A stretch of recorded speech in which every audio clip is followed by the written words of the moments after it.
pledge allegiance to the flag of the United States of America and to the republic for which it stands, one nation under God, indivisible, with liberty and justice for all. Sorry, guys. I didn't look to see you. I should have waited for you to get here. Can we wrap up with this? Okay, we're going to start tonight's meeting with a moment of silence. We lost a longtime teacher at Northfield, Ross Trump. And I kind of have an affinity for Ross because I was his last student teacher. So you know how many years ago that was when he retired. I've been asked to do a moment of silence for Ross, but I also want to have us remember his wife who passed away 20 days later, because we all know in the teaching profession that the spouse is just as committed to the school district as the actual teacher. So I'd like to have a moment of silence for both Ross and Mom Trump.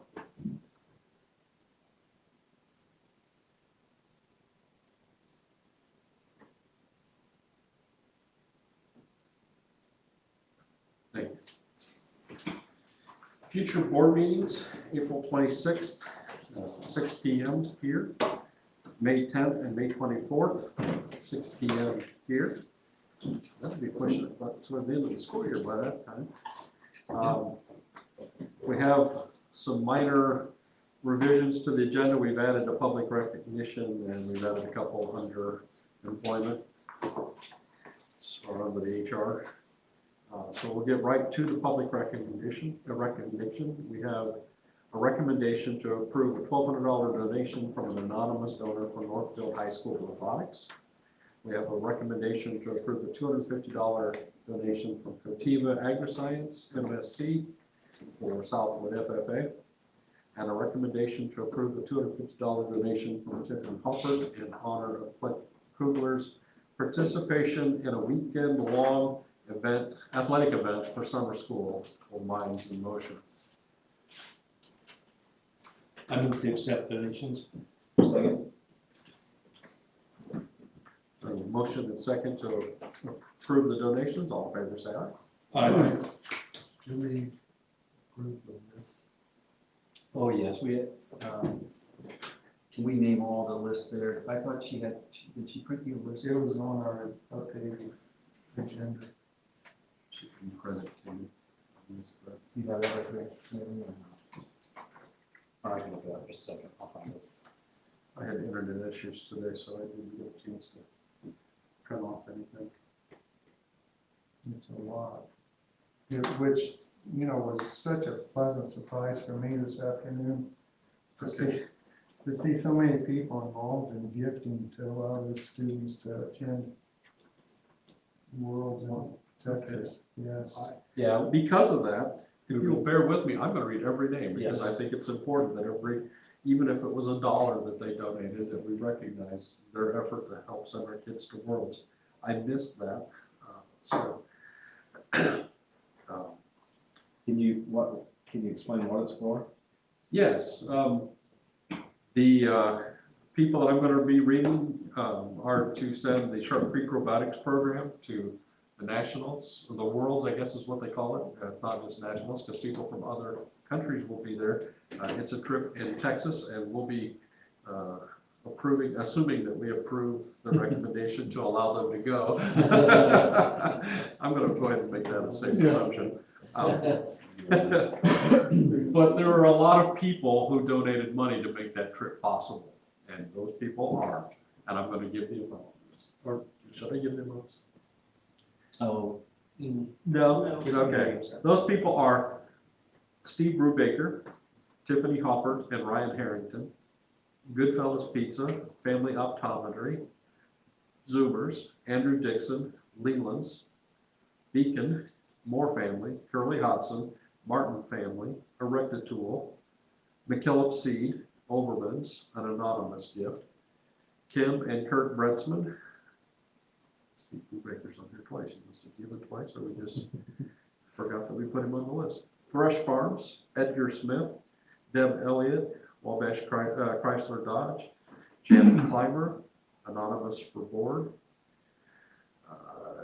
Jennifer and Albert Enriquez, Go Wabash County, Julie Hawkins and Robert Hawkins, Geneva Baker, Millie Kuhn, Hoppert Livestock Enterprises, Mark Gennon, Ryan and Michelle Hoppert, Gennon Law, Roxanne Hoppert, Jerry McLean, Betty McLean, Wabash Welding, Blair and Deborah Tiffany, John and Jamie Phillips, Oswald Thomas, Ryan and Tammy Maverka, Margaret and John Saul, Brad Metzger, Todd and Katie Hunter, Fireman Tire, Rosemary and Bob Brinson, John Deere TTG, Lynn Ann Harmon and Kelly, Atlas Building Services, Stan and Kathy Leland, Urbana Yoke Parish, Rachel Geyer, Dennis and Judy McKillop, David and Loretta Summer, Lindsay Culver, Midwest Eye, Steve and Vicki Furness, Schlemmer Farms, Walter and Shelley Conley, Dean and Cassandra Davenport, Heartland REMC, Union Tool Corporation, Holly Chiropractic, Eagles Lodge 549, and Keith and Carrie Gillenwater. That is the list that I had. Wow, thank you. So we would like to definitely say thank you to all those people, because it takes a lot of moving parts and a lot of money to send a team like that with all their equipment to Texas. So thank you. And the vote, we did vote on that, so that was approved for the recognition for the approval of the other donations. So we will move on to school recognition. Keep it. Okay, we have several here. Again, I actually have one because typically it's all by school. And so this is a school one, but it was an email that I received and I thought it was worthy enough to share. So Ava Barefoot is from Wabash County Historical Museum. And actually, Mr. Drake is on that board. And so she's a newer employee, correct? So she said the following, said, I wanted to share a bit of positivity with you regarding field trips we had this week with Southland fourth graders and Metro North kindergartners. Between the two grades, we had 120 students visit us in one day, and we were very impressed with not only the students, but with their teachers as well. The students were respectful and engaged, and their teachers were extremely helpful as we worked through the program. We were visited by the classes of Jen Cox, Cami Ross, Angie Herring, Matt Denny, and Stephanie Andrews. They made the field trips run smoothly and efficiently, and our staff is sincerely thankful. We were visited by the classes of, that's all said then. So anyway, it's always great to hear the positivity of when we have kids that go out and the teachers going out, because sometimes when they have a little bit more free reign, sometimes that doesn't always happen, but yet our teachers, and I know I replied back to her just to say it's great that we have our teachers prepared. They prepare the students for those field trips to be respectful, and that is our expectation, and we're glad that they're following through with that. Mrs. Martin or Mrs. Moore at Metro North Elementary recently received notification from the IDOE that they are recognized as the newly designated family-friendly school. The family-friendly schools designation focuses on addressing the academic, physical, emotional, and social needs of the students while providing the needed resources and fostering the active involvement of their families through schools and the community.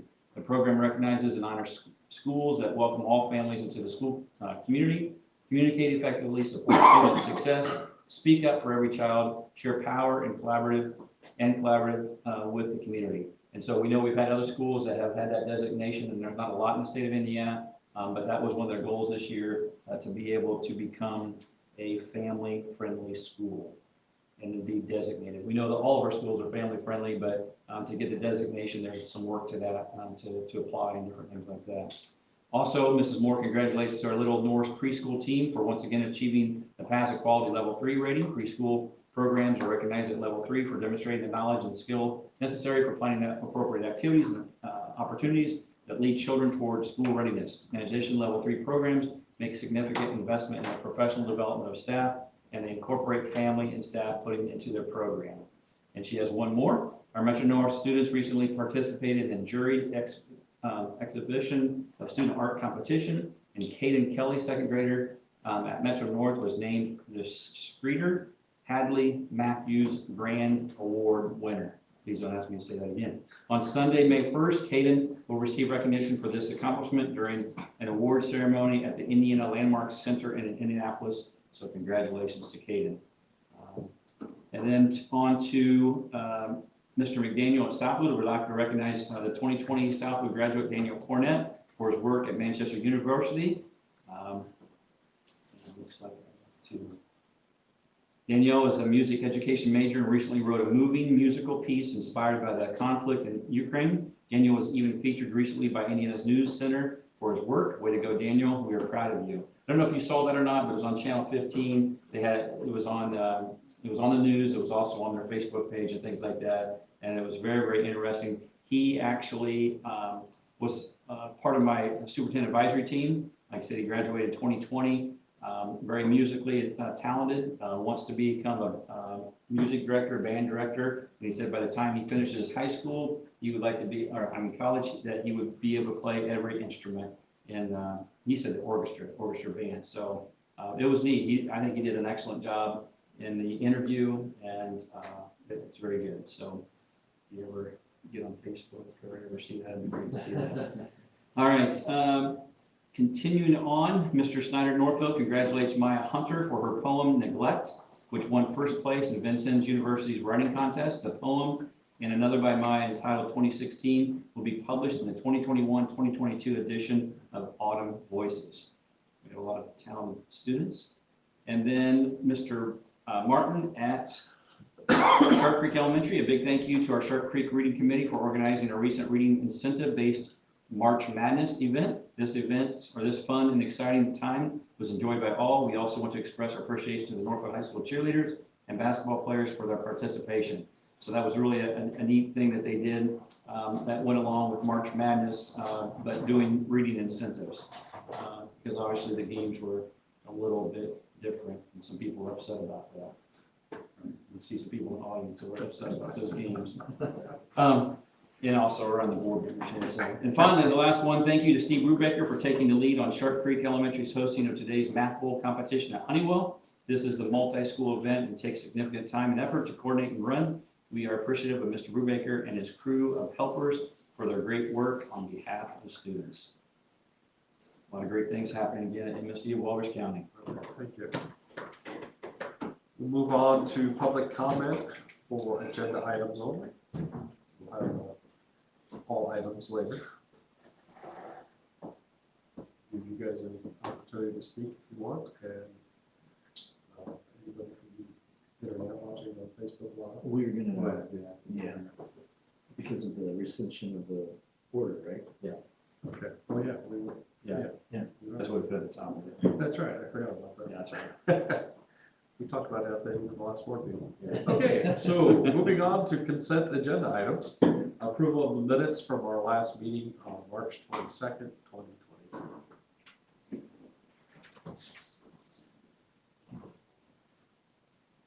I move to approve those minutes. Second. Motion and second to approve the minutes from our last meeting on March 22nd. All in favor, say aye. Aye. All right. Approval of financial reports, claims.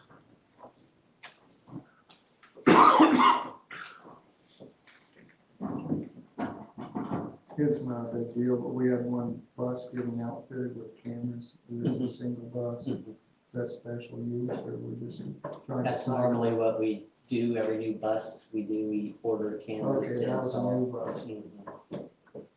Mhm. Yeah, we put them in instead of having the dealers do all that stuff, because then we can put them where we want them. Kyle will do it. Yeah. I have none. Any questions? I'll move to approve claims for payment. Motion and second to approve the claims. All in favor, say aye. Aye. Payroll. Payroll just a little higher than normal, and that was because that was for the final payout for all of our winter athletic coaches.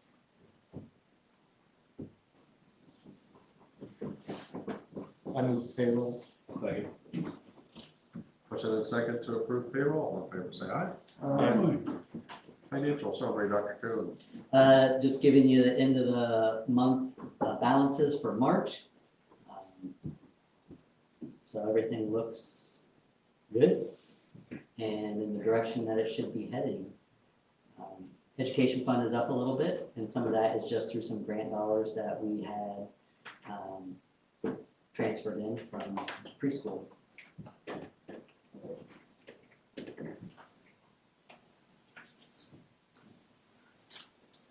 In the coming year, we're gonna take a look at wage, salary package for administrators. At the next board meeting, I would like to propose classified and admin salary wages for the next school year. We didn't do anything for them last year, and so we've been doing it kind of on a 2-year cycle at this point, so. Yes, I would like to bring that to you guys We'll give you at more the end of the information. month. Any other That's all I have. questions? Okay, we're gonna move on to personnel then. Under employment, Delilah Watson, cook at Northwood High School. Carrie Campbell, long-term sub at Southwood High School. Pam Campbell, long-term sub at Sharp Creek Elementary. Daniel Stoffer, assistant varsity cheer at Southwood. Jacob Lloyd, volunteer assistant baseball at Southwood. Marty Poppert, volunteer assistant junior high track at Southwood. And Troy Andrews, volunteer assistant track at Northfield High School. Under transfers, we have Rita Ruiz, custodian, transferring from Southwood High School to Southwood Elementary, effective here next week, I guess. And you see employee number 138 leave, and you see the dates there that are affected. I'll move to approve HR. Second. Motion and second to approve the personnel recommendations. All in favor, say aye. Aye. Okay, Heartland Career Center report. We will have a meeting next week, so. Okay. Update. Superintendent's report, I Mr. don't- Faber. Don't necessarily have a report, so I want to go ahead and talk more about the next new business items. All right. Curriculum? I'll be bringing the textbook approval to you guys at the next board meeting. So we'll schedule something. Right, kind of a slow week, it's spring break last week. Okay, under new business, we have a recommendation to approve the Heartland Career Center amended operating agreement. All right, so you have that in front of you. Just a little bit of an explanation. So in 2018, the agreement was changed to reflect more of what the state of Indiana does as far as the money following the student.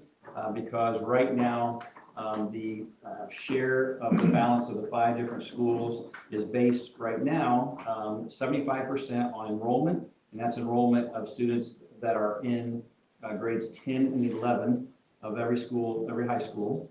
And then 25% is based on an assessed valuation. As we look at that agreement, it does not appear to be anything that continues to be what the state does as far as the money following the student.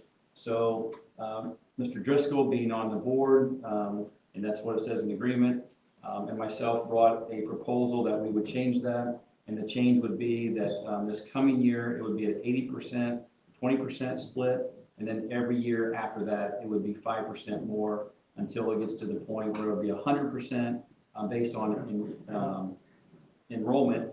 When I say enrollment, it's how many sophomores and juniors, not how many actually attend Heartland Career Center, but how many are there, because that's how many can be a possibility of going to Heartland. And the way the agreement reads now, that the Board of Managers at Heartland does not have to approve this proposal, but every school board has to approve the proposal. And so I'm asking tonight that you approve the proposal, and every other corporation has to do the same thing. So it may pass and it may not pass in every district, but it's on a majority basis. So whoever has 3 votes, a yes or no, will actually follow then that proposal. If not, we have to settle with that. But right now, it does say that it can be brought up from time to time as far as discussion of that.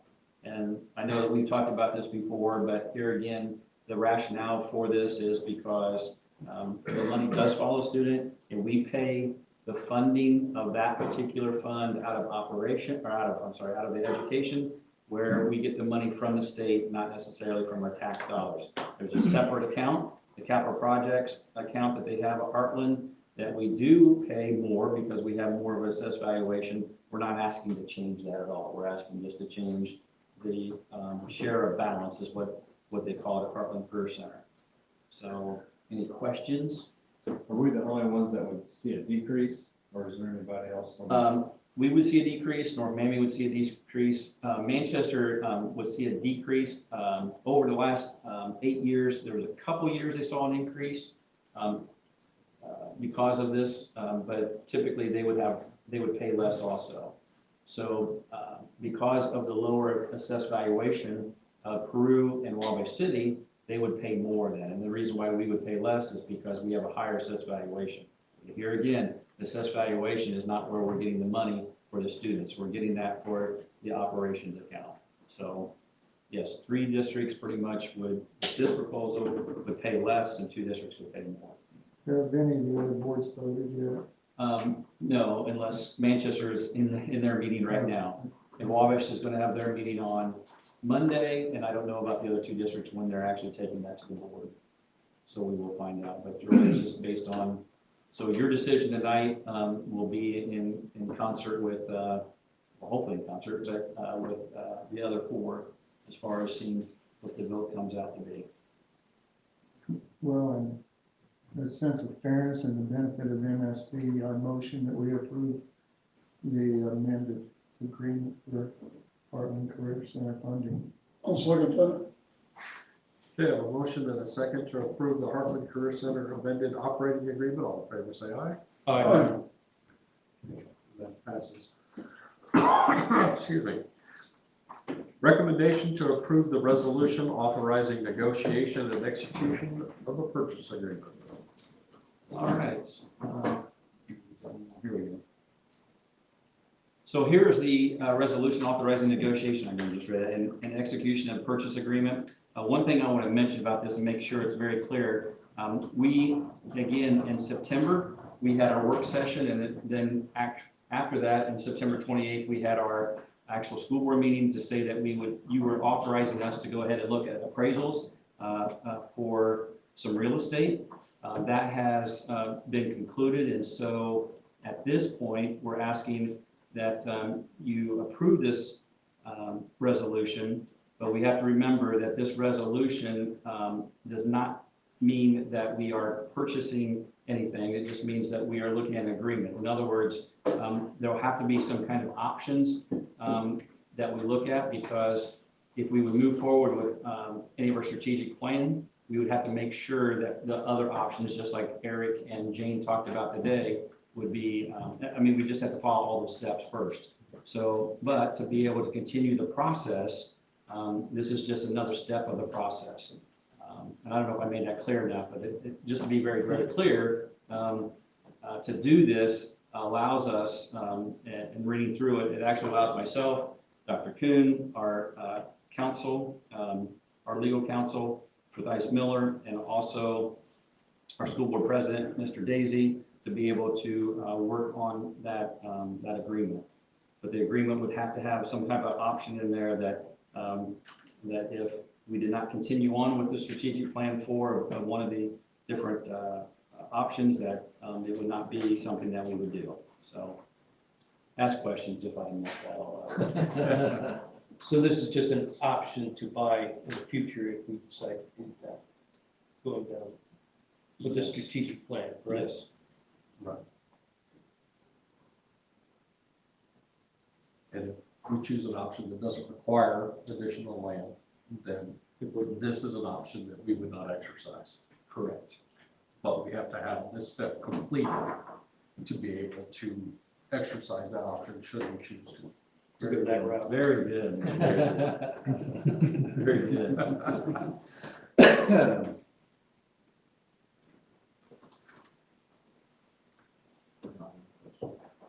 Any other questions?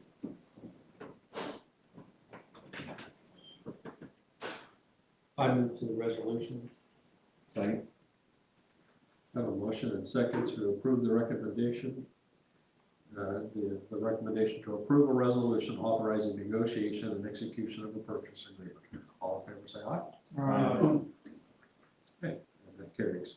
Recommendation to approve the overnight extended out-of-state trip for Northfield 8th grade robotics to the next World Robotics in Dallas, Texas on May 2nd through the 6th, 2022. My recommendation would be that we do that, or we're gonna have to go Give through all that list money and get all back. that money back. I move to approve the recommendation to approve that extended trip. Second. Motion and second to approve the overnight extended trip out of state for the robotics trip to Dallas, Texas. All in favor, say aye. Aye. And we have a recommendation to approve the overnight extended out-of-state trip for the Sharp Creek robotics teams, 3rd grade, 4th grade, 5th, 6th, to go to the same robotics competition. Earlier was I didn't make that clear, was for the Northfield 8th grade. This is for Sharp Creek 3rd, 4th, 5th, and 6th to go to the same event. However, that is on May 9th and the 13th. I'm sorry, it's not the same. It's different times. Different times. Is it most parents want to be going with some of the younger kids? Is it? I think that's a Yeah. requirement. It's a requirement. Good. Is it like 1-to-1? Or I haven't seen the list Yeah, I'm yet. just thinking so- Are you that one big of of us? Are you No. Are you volunteering? No. I just was curious, that big of a trip and that kind of, I didn't know if it was There'll be 1-to-1. plenty of supervision though, 'cause Yeah, I- they have to have their parent. Yeah. And especially the 3rd, 4th, and 5th, 6th graders, I'm okay. I've got one that age and I can see him ending up in Mexico. Well, I think it's great. It's lifetime memories. So I motion to approve. Motion and second to approve the recommendation to allow the Sharp Creeks 3rd, 4th, 5th, and 6th grade to attend the World Robotics in Dallas, Texas on May 9th and 15th. All in favor, say aye. We have no unfinished business. We'll move on to board policy, the first reading for the uncompensated leave policy. Mr. Kefever. Yeah, just to let you know that I actually have the proposed and the present policy. And really it's interesting to note that we used to have what they called NEOLA, and NEOLA was the Northeast Association of Ohio Lawyers, and basically what NEOLA stood for. And we had 2 books, or 2 binders that were very, very large. And a lot of times people didn't know what all those policies were because it was just like an encyclopedia. You're probably not going to be able to memorize all that. And so prior to my time in this seat, we actually went to another policy that actually would be borrowed from another school district in Fort Wayne. And all of the principals at the time, and I think Mr. Drake and Dr. Kuhn were involved with some of that too. We actually, we all did it together as far as learning it, looked at it, revised different things. But one of them was this uncompensated leave. And as you notice on the second part, or the present leave, there are a lot of different situations with that that makes it very, very cumbersome. And a lot of times people didn't even know, I thought there was another page, yeah, there's another page there. You can see how it's logistically to be able to follow all the times when you could leave and not leave, but yet here again, it's uncompensated. So if they didn't have a personal day, if they didn't have a sick day, or if they didn't have, in some of our different groups of classifications of staff members, we have vacation days, and we also have, Chris, for bus drivers, we just call them what now? We just changed that to flex days.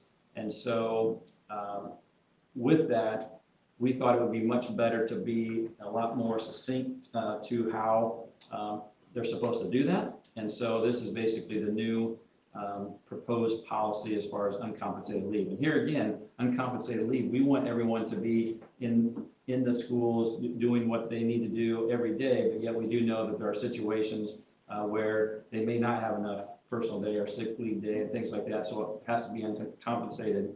But we also know that we don't want that to happen on a routine basis, and so this is just a lot more to the point as far as what we want them to do. We will actually track it, and it won't be necessarily tracked by what this chart was before. So you can see that basically the guidelines that are listed there, and how they'll be monitored and tracked to measure a pattern of absenteeism.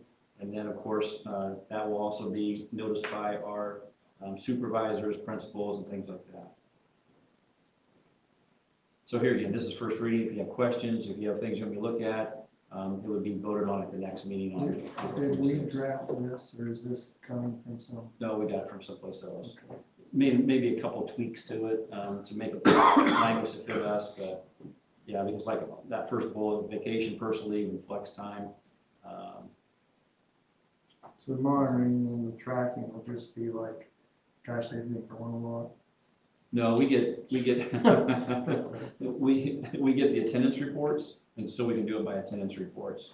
And there were times where in the old policy, which they were supposed to come to me, there would be times where I don't do payroll, I don't see all those. But now with this new one, we'll have payroll staff be able to monitor a lot more because we're going to watch it a lot more. So because we know the policy. So once it's approved, if it's approved, we will push this out and make sure principals know and all staff know what the procedures are. The principals will monitor at their buildings, but we always catch it when it comes through payroll, because they're either out of days, they have days, or they're out of days. And so they have to adjust their pay.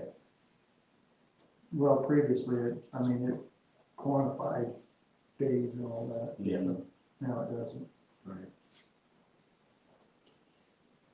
Yeah. Part of the problem came up, and it was COVID related, and we had to have a lot of these uncompensated days. And then you look at that, and it was not gonna be able to be valid because it talked about even insubordination. Well, it wasn't insubordination, it was just, that's the way it was. I mean, they didn't have any more days, they were quarantined or whatever, so, it caused problems. Anything else? Okay, just a reminder, that's the first reading, and we will vote on anything there. Public comment on any items, not just what we're on the agenda tonight. I have a question on the purchase agreement. Do you have a specific piece of property that you're looking at this time? Yeah. Okay. And really public comment though, I want to make sure that we mention that. So a lot of times you can ask me afterwards because we can get into a lot of conversations back and forth. It's really just a comment time, so just want to make sure. You're always allowed to come in and talk to me too, so anyway. Okay. But go ahead, though. On a purchase agreement, doesn't the seller and buyer have to sign that? Yes. Okay, so that ties up his property for who knows how long of time, is that right? I'm That's just the trying to purpose. wrap my mind around this. I would believe that's part of the purchase of the process of negotiation to say. It would boil down to what the terms of the purchase agreement are. Right. Okay.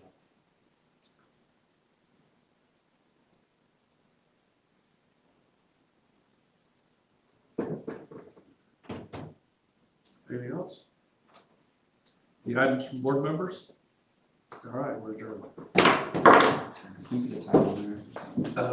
Looks like 6:34.